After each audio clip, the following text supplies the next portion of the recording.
ये लड़की जैसे ही घर लौटी उसे लगा कि उसका सूटकेस बहुत भारी हो गया है। उत्सुकता से उसने उसे खोला तो अंदर एक आदमी लेटा हुआ था। लड़की तो हैरान रह गई। फिर जब उसने ध्यान से देखा तो पता चला कि वो आदमी उसका कॉलेज क्रश है। वो तो एकदम लव स्ट्रक हो गई। वो होश में तब आई जब आदमी ने उसे टोका। आदमी ने पूछा कि वो कहाँ है। लड़की ने कहा कि ये उसका घर है। फिर उसने पूछा कि आदमी सूटकेस में क्यों था। आदमी ने बताया कि उसे किडनैप किया गया था। कुछ मिनट पहले कुछ लोग उसका पीछा कर रहे थे। हमलावरों ने कहा कि किसी ने उसकी जान लेने के लिए पैसा दिया है। ये सुनकर आदमी को लगा कि इसके पीछे उसका छोटा भाई है। उसके छोटे भाई ने कंपनी की सीईओ पोस्ट हथियाने के लिए उसे रास्ते से हटाने के लिए लोग हायर किए थे। सिचुएशन देखकर आदमी ने भागने की कोशिश की, लेकिन एक हमलावर ने उसके सिर पर मारा और वो बेहोश हो गया। फिर हमलावरों ने उसे सूटकेस में ठूंस दिया। वो सब सूटकेस को समुद्र में फेंकने की प्लानिंग कर रहे थे, पर आधे रास्ते में उनकी टक्कर लड़की के लगेज से हो गई। क्योंकि दोनों सूटकेस बिल्कुल एक जैसे दिखते थे, इसलिए वो सब गलत सूटकेस उठा ले गए। लड़की आदमी वाला सूटकेस घर ले आई। घर आते ही उसे लगा कि सूटकेस बहुत भारी है। उत्सुकता से खोला तो उसका क्रश अंदर लेटा मिला। वो बिना शर्ट के था। लड़की तुरंत बहुत शर्मिंदा हो गई। उसके दिमाग में उलटी सीधी बातें चलने लगी। आदमी ने लड़की से कहा कि उसे खोल दे। तभी उसे याद आया और उसने मदद की। उसके बाद आदमी ने कहा कि उसे कुछ देर के लिए उसके घर पर रुकना पड़ सकता है। उसने समझाया कि हमलावर शायद अभी भी आसपास होंगे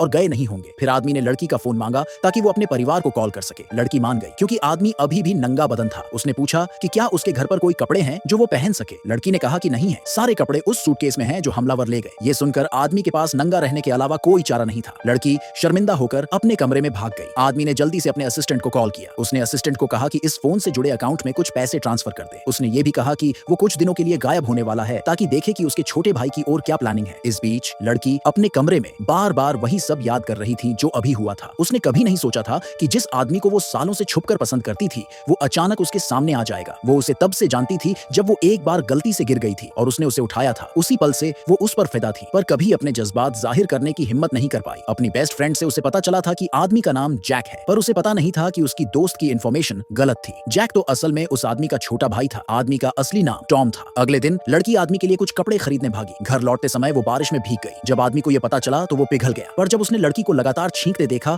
तो उसे अजीब लगा और वो उसे चेक करने गया। तभी उसने देखा कि लड़की बाथरूम में असामान्य रूप से ज्यादा देर से थी। उसे पता नहीं था कि भीगने के बाद उसे बुखार हो गया था और वो बाथटब में बेहोश हो गई थी। कुछ ही देर बाद आदमी ने उसे ढूंढा और वो उसे अस्पताल ले गया। अस्पताल में डॉक्टरों ने लड़की को होश में लाया और वो होश में आ गई। एक नर्स ने कहा कि रजिस्ट्रेशन और पेमेंट के लिए उन्हें लड़की की आईडी चाहिए। ये सुनकर आदमी ने तुरंत पूछा कि क्या वो अपनी आईडी लाई है। लड़की ने कहा कि वो उसके बैग में है। आदमी जल्दी से उसका बैग खोजने लगा। जब उसने आईडी देखी तो उसे लगा कि उसका नाम कुछ जाना पहचाना है। फिर वो आईडी लेकर फ्रंट डेस्क पर पेमेंट करने गया तो पता चला कि उन्हें इंश्योरेंस कार्ड भी चाहिए। ये देखकर आदमी ने तुरंत पूछा कि लड़की का इंश्योरेंस कार्ड कहाँ है। लड़की ने कहा कि वो उसके कमरे में है। ये सुनकर आदमी भागकर घर गया उसे लेने। उसी पल लड़की को याद आया कि कुछ गड़बड़ है, क्योंकि वो डायरी जिसमें वो अपने क्रश के बारे में लिखती थी वो अभी भी मेज पर पड़ी थी।